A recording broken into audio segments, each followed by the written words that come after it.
How's it going today? It's Frankie and I'm here with Wild Wednesdays. And yes, I think I'm getting sick yet again. I got sick a month ago. Don't know how I got sick again, so I'm gonna cough here and there though. But it wasn't as bad as the last time I was sick. That was horrific. It was more horrific. It was that horrific I couldn't make a video. So yeah, this movie is called Salt. And let me tell you one thing. This is probably the most confusing movie I've seen. It's just as confusing as that movie I've seen, Agent Kelly. But difference is this had a better acting and certainly more better action scenes in it. But yeah, when I first saw the trailer for this movie, because this movie used to be, before it came out, they used to show this trailer a lot for this movie. And I thought this is going to be a good movie. And you know, Angelina Jolie, isn't it? Who doesn't like a bit of Angelina Jolie? Am I right, guys? Who doesn't like a bit of Angelina Jolie in this type of movies? But yeah, I actually thought it was going to be good. I could summarise up the movie, which I usually do. So please watch the movie before actually watching my video, because I wouldn't recommend this type of movie, to be quite honest with you, because the storyline doesn't make much sense. I can see what they're trying to do, but for me, it just confused the hell out of me. So I'm going to break it down. It started off interesting, where, you know, Evelyn Salt was, you know, captured by soldiers because they thought she was a Russian spy, and then Ted picks her up. I don't know who was in the car that drove her, and then you see them at the headquarters, and they take some sort of spy called Orlov. They take a spy called Orlov, and Orlov sort of gives, you know, Salt some history. Now, not too much salt and pepper. I know someone's gonna say that in the comments. But yeah, he talks about there was like this Russian couple that had a baby, and they had to fake the baby's death so that the baby could be an agent or something like that. So I've summarised that story up. He started giving us some history about a US president somewhere. It was 1975, I think, whatever it was. I can't remember what year he said. It was in the 1970s part.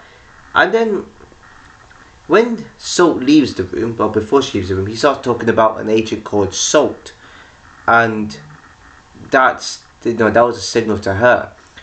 And the agents, you know, the agents wanted to stay, and yeah, so I think he, I don't know how he, yeah, I think he escaped somewhere, because there's like a little fight in the lift, and you see him escaping, and then Evelyn sort of escapes. I don't know how she escaped. I mean, unless she had a fight, I don't remember. I don't know how she escaped, but yeah, she had a little run with like the dude. She put something like a fire extinguisher or whatever it is, and shot something out to, you know, sort of distract and, you know, injure the guards. But well, not the guards. I won't say that. What do you call them? Like the officers or whatever you want to call them. Not a SWAT team. Excuse me. I think the Secret Service agents anyway. And yeah, she's on the run. And I'm thinking to myself, yeah, she says she's been set up. But as you get further into the movie, she's actually getting herself prepared to kill the Russian president. What? I thought she was a CIA agent. What the hell? I'm confused. I was actually confused when I saw this. Like, I thought she was actually the protagonist, not the antagonist. But she's a bit of both in this one. It was very bizarre of a storyline to have, and I was thinking this movie's probably a bit decent. I'm starting to reconsider that whole word decent, because it's nowhere near decent. They got a confusing storyline. You know, there's a good few fight scenes. There's a few fights at the guards, like some sort of church, and yeah, she, no, what was it church? Because that's where the Russian president is. She puts out some spider venom in like a syringe or something that shoots at him. You know, making people think that she was actually trying to shoot him to death, but she didn't. She didn't kill him. Shoot him to death. Okay, never used that one before. But yes, she tried to, you know, her intention wasn't to kill him. It was a trick the Russian agents or whatever it is, right? She didn't shot I think it's Peabody, the other main CIA character in this movie. And then they did to take her in, put her in the car. Then there's like a bit of a good scene where she's like trying to get out the car, so she does. It's not a typical movies like always you saw people that skilled trained fighters that do that with people outside. You know what I mean. She eventually escapes again. She meets up with what was it, Chenkov or something like that. I think all of us somewhere as well. Because she did mention she killed all of them. I didn't see that, to be honest. I don't remember that happening. She meets up and then she sees her husband Mike getting like killed, basically. She sees her, husband Mike getting killed, and I was like, okay, she's joined them. She was still with him. So this is a strange setup. But then she kills the dude that, like Chenkov or whatever his name is. I think he got. Is it Orlov? Looks a bit like Orlov. I think it might be Orlov. And then sort of kills him, and she sort of puts grenades down as well to try and kill all the rest of the what do you call them, soldiers or fighters. And then so she eventually escapes out of that situation.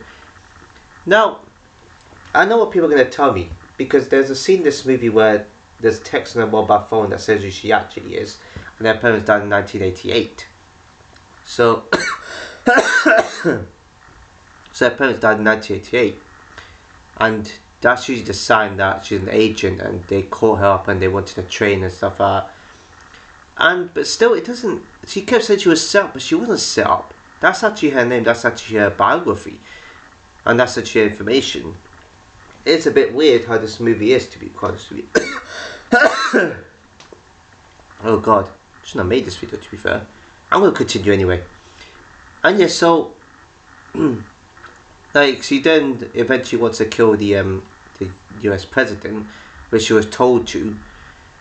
And when she sees this like dude, what's this dude's name? Schneider. That's it. Schneider. I'm gonna call it Schneider. I think that's more Dutch, though. It's not necessarily Russian. I'm gonna say Schneider anyway. And he sort of like builds himself up in like this corridor in the White House. This corridor in the White House, and Ted sort of sees Salt there, and she was like quick to, because she wanted to assassinate the president anyway, because that's her job.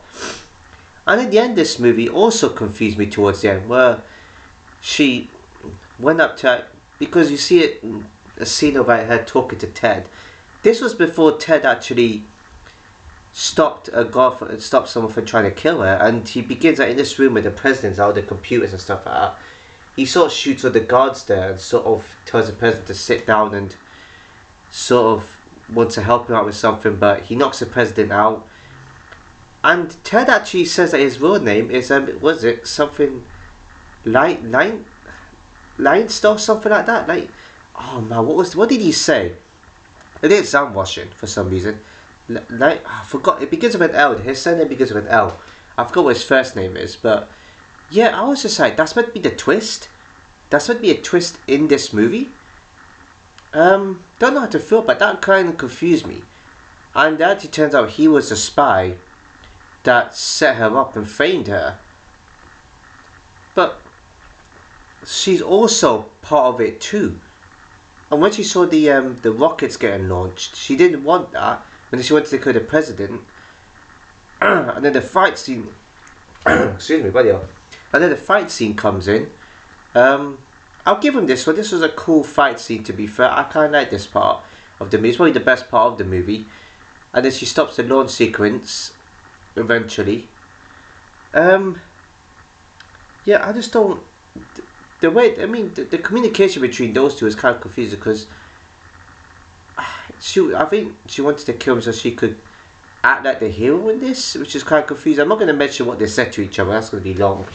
That's not necessarily that important, even though it relates to the movie, I guess. But I'll let you watch it. I'll let you watch it for yourself. After the guards come in, like the Secret Service agents come in, they take her, and there's then like a scene of like Ted just sitting down, and he sees like Salt coming up and handcuffed, and he was about to stab her, which is a bit silly, because you would want to make yourself look like you're the good guy in all this, not the enemy, which is kind of strange. She then eventually strangled him to death without the handcuff chain.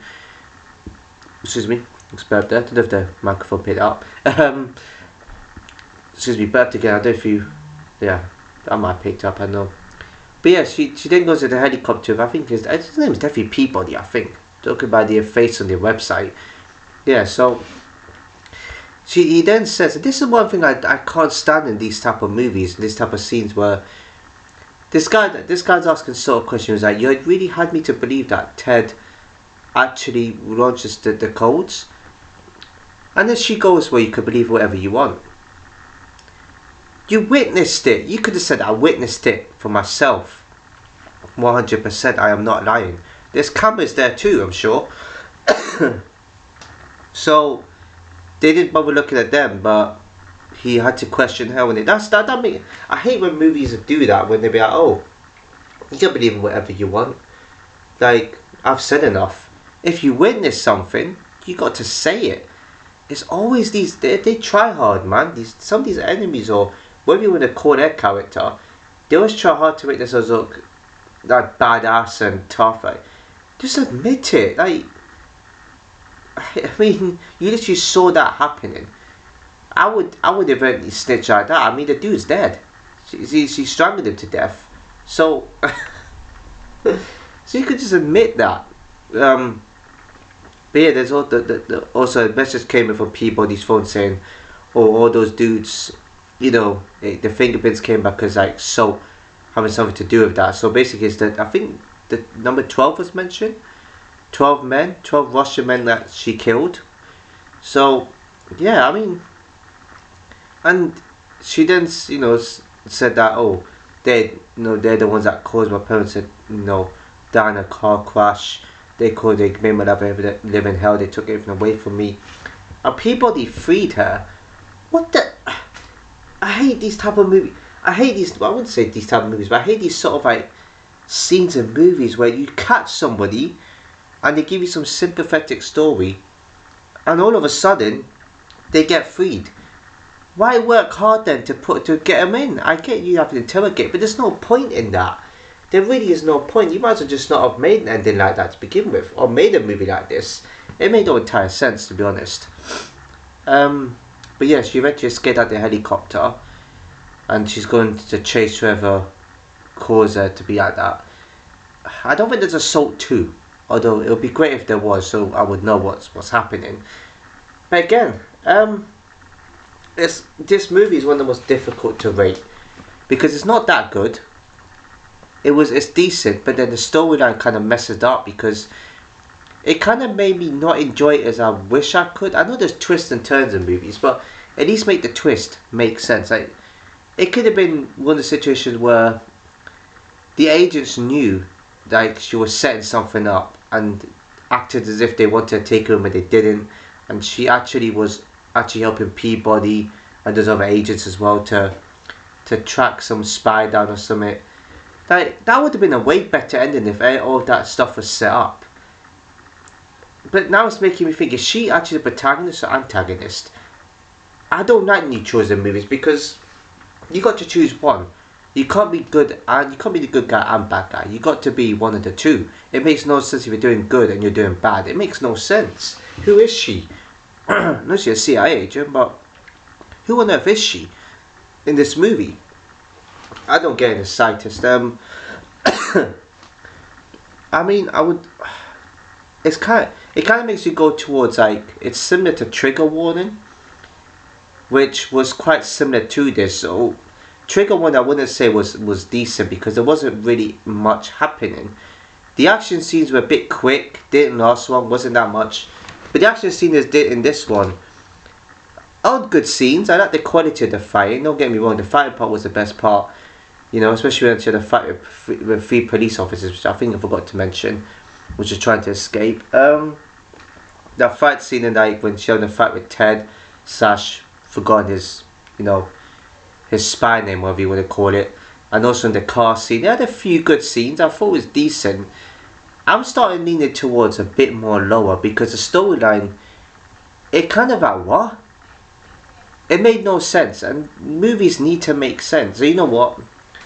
This is questionable. It definitely doesn't deserve to be higher than a 7. It definitely doesn't deserve to be lower than a 5. Because we've been way too harsh on a movie like this. I'm going to say this is slightly better than Trigger Warning. I'm going to say 6 out of 10. I think if it had more of a clear story, it would have probably been a 7. It interested me at first, don't get me wrong, but then when the storyline came in, I was just like, as the movie went on, it kind of confused me it was a bit messy. Acting was good. I mean, obviously Angelina Jolie, she can act. I've never seen the other actors before, I don't think. Weirdly enough, I felt like I've seen this movie before because I've seen scenes of it, but I haven't seen it, which is quite weird. I don't know if any of you get that, because when you've seen scenes of movies, but then you're thinking, have I seen this before? I think that happens to a lot of us, to be fair. But yeah, so more clear-cut story, more action. I think it needed slightly more action. I don't think it was enough for a movie like this, especially the people that were acting in it. So yeah, 6 out of 10 is. If you enjoyed the video, please give a like, comment, share, subscribe, and hit the bell notification below. So see you in my next video.